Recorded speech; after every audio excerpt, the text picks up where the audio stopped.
Back today to do a review of The Dragon Heir by Cinda Williams-China. I'm sorry, this is a tad delayed. You will be seeing this probably towards the end of April. But I'm really excited. I finally finished this book. This was supposed to be the March read. I actually finished it the first day of April because I got a little bit sidetracked in March. But this is the last physical book that I've ever read by Cinda Williams-China, so everything I read from now on, I won't know spoilers. To be honest with you, I went into this book totally blind. I had no idea what to expect. I just knew that Jason was the lead character in this, which he really isn't. I mean, he is a lead in it, but he's not the focus lead. This book really doesn't have a lead character. It kind of follows all Jack, Seth, Jason, and a couple of other people really focused, but there wasn't really a lead character. I actually didn't remember who the Dragon Heir was until the end, and I actually didn't remember that. That was a shock. So I thought it was a really solid conclusion. I've said this before and I will say this again. She writes her female characters so well, and I really liked how you had so many different types of female characters in this novel. You had Ellen, you had Larissa, and then you had Madison, and I just love their dynamics, and I really never noticed that before. I still love Seth. I think Seth's dynamics in this was so unique, and I just really loved how at the end of the day, this fight was the kids' fight. Linder and, there were other people the other adults that could have been there that just weren't there. And I thought that was a really interesting way to craft a story because at the end of the day, the fight was theirs. And I really liked it. I thought this book was the pace. There was pacing moments that I could have wanted to be a little bit sped up.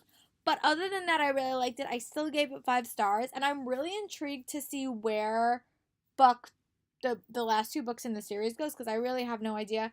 I wouldn't be surprised if it's a jump forward, maybe we go a couple of years in the future. I did read the summary and there was no characters that I knew. There was no Jack, there was no Seth, there was no Jason. Well, obviously not Jason, but there was no characters there. So I'll be curious to see what the Enchanted Heir brings. I really liked it. I still think Seth is definitely my favorite character, but I really did enjoy them all. And yeah, so that's my non-spoiler thoughts about The Dragon Heir by Cinda Williams-China. It was definitely a solid reread, and I still say this before, and I'm actually going to give both of these books to a friend of mine because she's not the biggest fantasy fan, and I think that if you really are looking for a good introductory fantasy series, this is actually a really good series to start with. So let's talk spoilers. If you have not read these books, go away. So, I honestly did not remember anything about this book. So, all the deaths shocked me. I was really surprised, especially by the death of Jason. I kept, you read all these books and, there's always a death and then people come back from the dead. So, I kept expecting him to come back from the dead and he didn't come back from the dead. And I was like, what? They killed Jason? So yeah, so that was my thought. I was like, no, he can't be dead. And then when he really was dead, he didn't come back. I was like, this is devastating. But I kept expecting a twist, and a twist didn't come, so that's good writing. But yeah, I really liked it. I thought that the dynamics between Seth and his relationship with Madison was really interesting.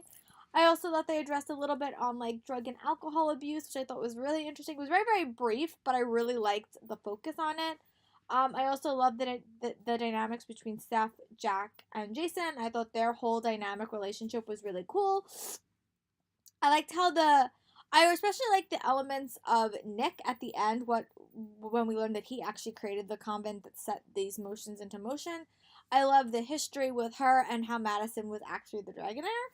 I thought that was so interesting. I'm really excited to see where book 4 and 5 in the series go, and those will be totally spoiler free because I haven't read them before, but I can theorize, which will be fun, and I'm really excited to do that. So thank you guys for tagging along, and I'll see you guys next month for the Enchanted Heir review, which I will be reading for the first time.